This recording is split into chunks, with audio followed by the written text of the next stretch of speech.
When was the last time you saw the Milky Way? I don't mean in a stunning 4K wallpaper or a National Geographic photo. I mean with your own eyes, standing outside in the cold air, looking up and feeling absolutely tiny. We're asking this because right now, 1/3 of humanity cannot see our own galaxy. And it's not because the stars moved or because they faded away. It's because we drowned them out. Think about this. 80% of North Americans have never seen a truly dark sky in their entire lives. In Europe, 88% of the land is bathed in constant light. And the most terrifying part? The sky is getting brighter by nearly 10% every single year. At that rate, the brightness doubles every 8 years. The stars aren't disappearing. We're erasing them. But why? And more importantly, how did we let it get this bad? Let's look at the facts.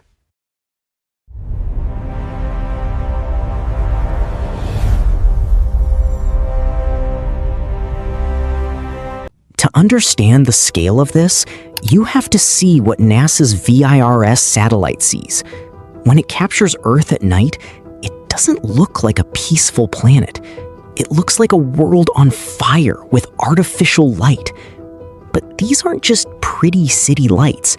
This is a map of where the stars have been stolen. Look at Western Europe. It's almost entirely washed out. In places like Belgium and the Netherlands, the Milky Way is just gone for everyone. In the UK, it's invisible to 77% of the population. Even in the US, true darkness is becoming a rare luxury. Aside from a few remote corners of Utah or the Nevada desert, the East Coast has become one continuous glowing wall of light, from Boston all the way down to Miami. It's a heartbreaking thought, but a child born in New Jersey today has statistically zero chance of ever seeing the Milky Way from their own backyard. And here's the kicker. This sky glow doesn't stay in the city. The light dome over Los Angeles stretches over 200 miles into the wilderness. Even our national parks, our last sanctuaries, are under siege. So how does this actually happen? It's basic physics, really. Our atmosphere scatters light. When we blast unshielded light upward from billboards, empty office buildings, or street lamps, it hits air molecules and bounces around, creating a thick, glowing fog. Scientists call it sky glow. To put it in perspective, a natural dark sky measures about 22 magnitudes per square arcsecond. The Milky Way vanishes once you hit 20. Most suburban skies, they're at 19. In city centers, you're lucky to hit 18. At that point, the sky is so bright, your eyes can't even shift into night vision mode. You are literally blinded by the glow. But here is where the story takes a frustrating turn. When cities switched to LED lighting, which was supposed to be a win for the environment, many chose cool white bulbs. These emit intense blue light. And blue light, it scatters up to 10 times more aggressively than the old orange sodium lamps. The worst part? Our satellites couldn't even see it happening. The sensors were blind to those blue wavelengths. So while the data told us things were getting better, people on the ground were watching the stars vanish faster than ever. We were flying blind, while the sky was burning white. The hidden cost of always on. Now, I know what some of you might be thinking. It's just a view. Does it really matter? The answer is yes. It matters more than we realize. This goes way beyond losing a pretty view.